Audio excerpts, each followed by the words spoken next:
Petition mill. A petition mill is a fraud in which the perpetrator poses as a financial advisor, sometimes as a credit counselor or paralegal, filing hastily prepared bankruptcy documents in the name of victims who come to the advisor as clients.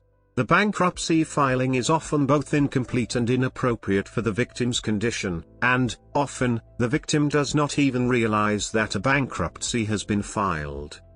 Victims are people in financial trouble who believe they are becoming clients of a professional operation.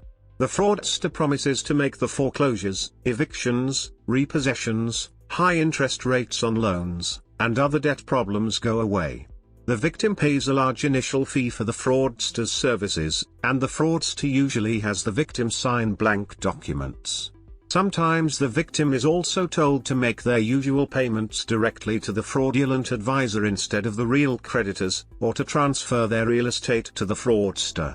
The payments are stolen by the fraudster instead of being used to pay victims' debts, and real estate is often deeded in fractional shares to other victims unknowingly under bankruptcy, complicating ownership to make foreclosures even more difficult by having multiple, fraudulent, bankruptcies involved in the property.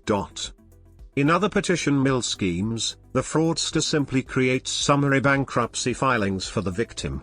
The victim is then told to file pro se in court and deny that anyone helped prepare the documents. According to the United States Trustee Manual, Volume 5, Chapter 5, the following are warning signs of a petition mill scheme: